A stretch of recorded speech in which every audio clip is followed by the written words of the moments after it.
আর এক জোড়া স্যান্ডেল কিনে নিয়ে আসছে, 3 জোড়া। আর কি পরে আছে জানেন, এই মায়ের বাসা থেকে যে পঞ্চ পরে আছে।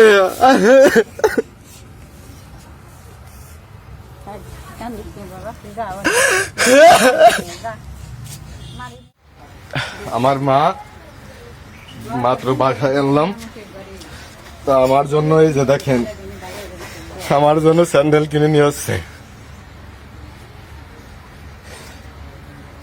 এই যে কয় জোড়া, এই যে 2 জোড়া স্যান্ডেল কিনে নিয়ে আসছে।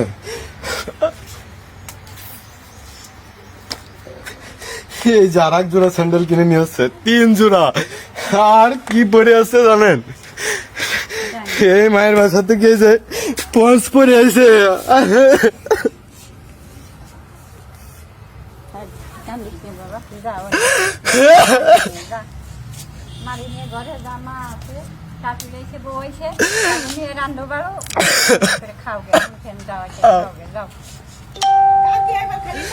তারপরে যে এই যে মোজা কিনে আনছে কয় জোড়া, আপনাদের আমি দেখাই। কত কিছু তো বলতে থাকেন আপনারা। এই যে 1 জোড়া, 2 জোড়া, তারপরে যে 3 জোড়া, তারপরে যে 4 জোড়া, 5 জোড়া মোজা কিনে আনছে। তারপরে যে দেখাই আটা কিনে আনছে, আটা যে বোন আমার জন্য আটা পাঠাইছে, ঠিক আছে। এই যে আটা পাঠাইছে। এই যে আমাকে জাতি বলছিল, আমি ব্যস্ততার কারণে যাইতে পারিনি, কদবেল রেখে দিছে আমার বোন। এই যে অনেক, এই যে মা এসে কানতেছে, তোরে যাইতে কইছি তুই যাস নাই, ঠিক আছে। আমি বললাম মা আমি একটু ব্যস্তর ভিতর আছে, আমি আমাদের চাকরিজীবী ভাইদের জন্য কথা বলতেছি, তাদের জন্য যুদ্ধ করতেছি, আমি একটু ব্যস্ত আছি, তুমি একটু আসো, ঠিক আছে। এই যে দেখেন, এই যে আমার জন্য কি এই যে সবেদা নিয়ে আসছে, এই সবেদা।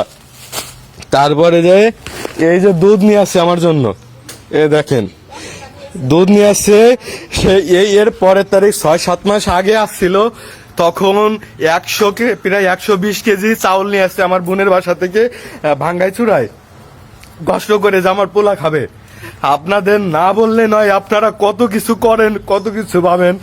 আমার মা এসে কয় তোর 6 মাস আমার কাছে যাস না, দেখতে যাস না, যাবো কেমনে। আপনাদের বোঝা উচিত, আপনাদের জানা উচিত যে পরিস্থিতি কোন জায়গায় নিয়ে গেছেন আপনারা অভিনয় করি আমরা, তাই না, অভিনয় করি। যাক ভালো, এই অভিনয়টা সারা বাংলাদেশের মানুষ যদি দেখবে। আমি নিয়ামুল বাংলাদেশ পরমাণু শক্তি কমিশনে চাকরি করি।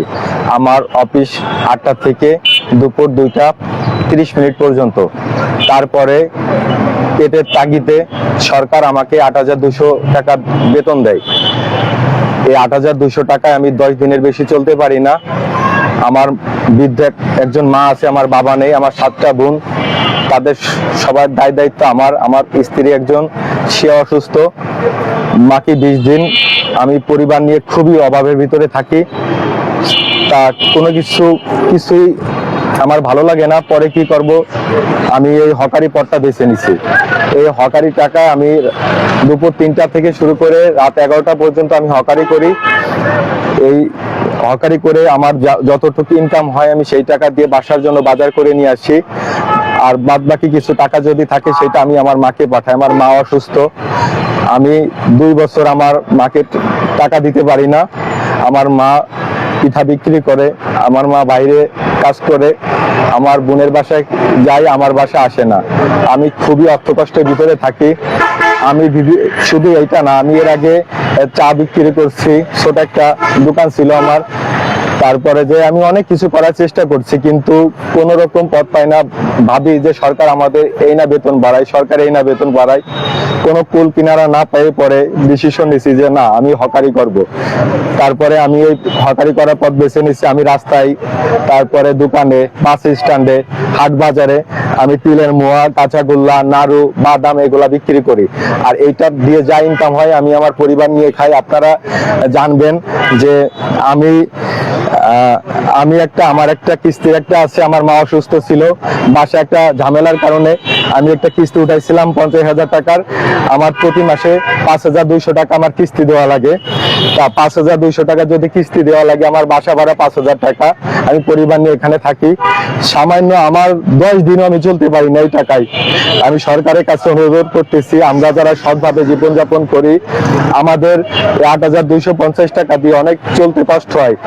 বাংলাদেশে একজন নিয়ামূল না, হাজারো নিয়ামূল যারা প্রতিনিয়ত রাস্তায় লজ্জা শরম বাদ দিয়ে তারা হকারি করতেছে অথবা টিউশনি করতেছে। তাই আমি সরকারের কাছে অনুরোধ করতেছি, আমরা যারা সৎভাবে সরকারি চাকরি করি, সরকারকে সার্ভিস দিই, সরকার যেন আমাদের দিকে একটু লক্ষ্য করে। আমরা বিলাসবহুল জীবন চাই না, আমরা ফ্ল্যাট বাসায় থাকতে চাই না, আমরা সামান্য ডাল ভাত খেয়ে বাঁচতে চাই। এই বাঁচার অধিকারটুকু আমরা সরকারের কাছে অনুরোধ করতেছি। চাই দয়া করে কেউ আমাকে ভুল বুঝবেন, আমার জন্য দোয়া করবেন। আমি এই হকারি পদটা বেছে নিচ্ছি প্রায় 1.5 মাসের মতন হয়েছে।